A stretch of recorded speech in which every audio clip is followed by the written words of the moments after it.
Timnas Indonesia sukses bikin para rival Asia Tenggara semakin cemburu habis-habisan. Bagaimana tidak, Jay Itzes lagi-lagi menjadi sorotan publik Italia karena aksi gilanya yang sukses mengantongi top skor Serie A. Di sisi lain, rencana besar yang dibangun PSSI membuat Vietnam dan Thailand kebakaran jenggot. Dua rival ASEAN ini langsung ikut-ikutan mengincar pemain keturunan membidik wonderkid Manchester United. Sementara Malaysia malah semakin tertinggal karena selalu gagal merayu pemain keturunan. Cetak Gol coba merangkum negara Asia Tenggara yang iri Timnas Indonesia semakin naik kelas sebagai berikut.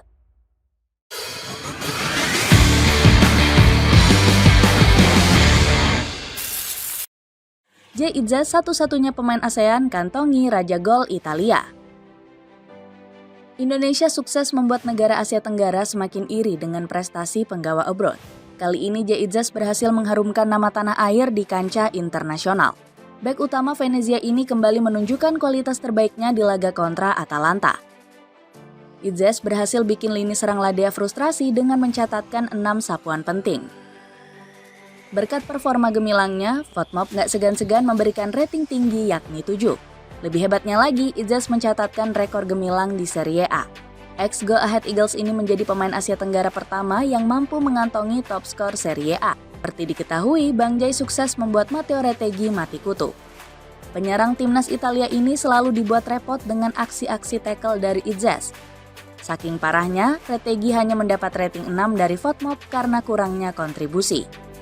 Rompi Pallone selaku media lokal Italia sangat takjub dengan aksi Itzes mengantongi Retegui. Rompi Pallone menuliskan jika Bang Jay bakal jadi pemain besar yang memperkuat klub top. Pemain timnas Indonesia itu sejauh ini terbukti merupakan pemain yang sangat menjanjikan. Itzes berhasil beradaptasi dengan kerasnya Serie A dalam waktu cepat, tulis rompipallone.it. Selain itu, rekor ini juga memperlihatkan jomplangnya prestasi pemain Indonesia dengan negara ASEAN lainnya. Sebut saja Malaysia yang gak memiliki satupun pemain yang bermain di Eropa. Negeri jiran hanya memiliki Muhammad Abu Halil yang kini hanya bermain di Liga Thailand.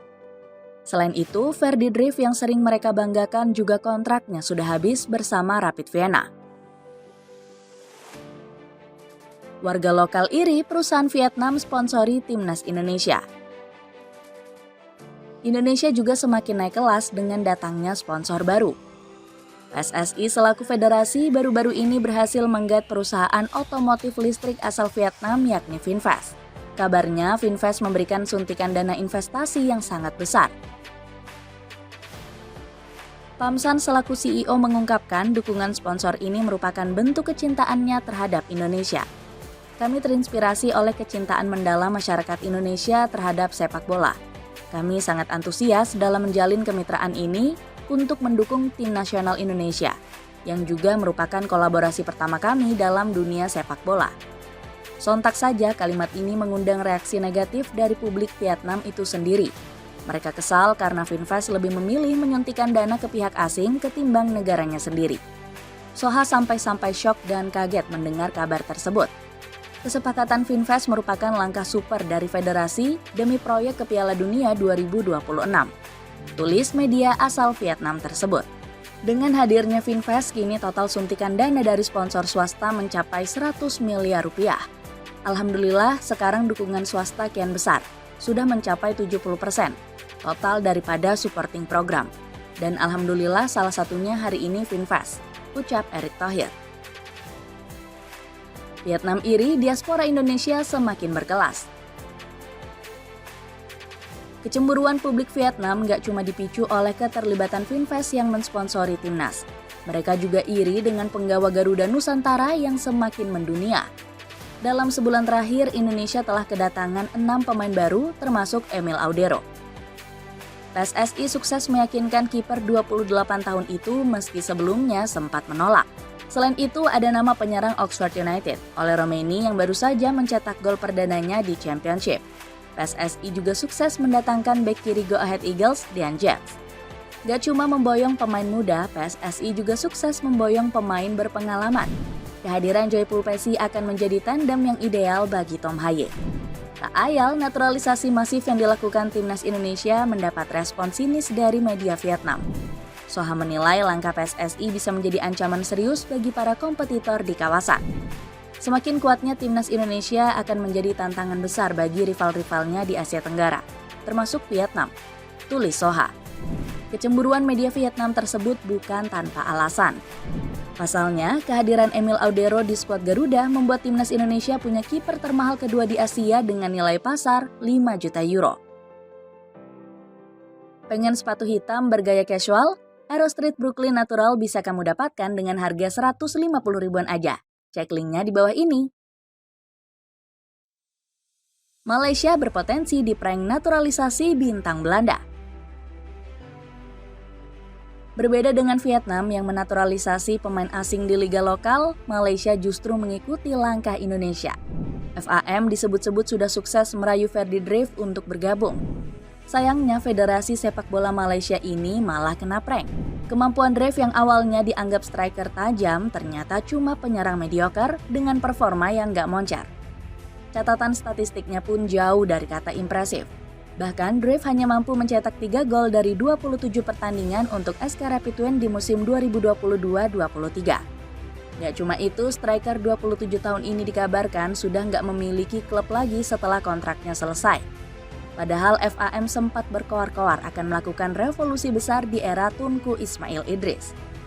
Bahkan pelatih asal Malaysia, Raja Isa, menyamakan sang putra mahkota dengan Erick Thohir. Dari status dan kiprah di sepak bola, Tunku Ismail Idris bisa jadi Erick Thohirnya Malaysia. Beliau putra mahkota Kesultanan Johor sekaligus pemilik JDT, ujar Raja Isa. Meski sudah gembar-gembor, kini Malaysia belum mengumumkan satupun pemain keturunan. Ferdi Dreif yang diharapkan pun berpotensi sekadar hoaks belaka. Pasalnya, jurnalis Zuhelmi Zainal Azam yang menginfokan hal tersebut pernah kegocek. Dirinya sempat mengabarkan naturalisasi Josh Brownhill yang ternyata sama sekali nggak punya darah Malaysia. Alhasil FAM diejek oleh media asal Belanda yang menilai mereka ikut-ikutan langkah PSSI. Malaysia ingin meniru Indonesia dan berharap dapat membujuk 3 pemain asal Belanda, tulis Football Zone. Thailand kepanasan melihat naturalisasi PSSI. Timnas Thailand juga ikut-ikutan iri melihat naturalisasi timnas Indonesia. Setelah gagal juara Piala AFF 2024, FAT selaku federasi langsung berbenah dengan meniru langkah PSSI. Madam Pang mengaku terinspirasi dari kesuksesan Erick Thohir merayu pemain keturunan. Gak nanggung-nanggung, Thailand langsung memperkenalkan Silva Maxes. Kehadiran wonderkid Manchester United ini dipersiapkan untuk Piala Asia U17. Madam Pang juga berharap Silva Maxes bisa membawa skuad Gajah Perang lolos Piala Dunia U17. Demi tujuan Piala Dunia, kami berhasil merekrut pemain keturunan dari Manchester United untuk bergabung dengan Thailand U17, ujar Madam Pang. Namun, Thailand berpotensi kehilangan talenta Maxes di masa depan. Pasalnya, sang pemain masih bisa membela timnas Inggris karena lahir di negeri tiga singa.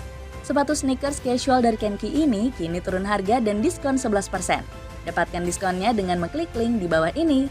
Itulah ulasan Asia Tenggara iri melihat timnas Indonesia semakin naik kelas. Bagaimana pendapatmu? Akankah mereka akan semakin iri jika melihat skuad Garuda lolos ke Piala Dunia? Coba tulis pendapatmu di kolom komentar di bawah ini.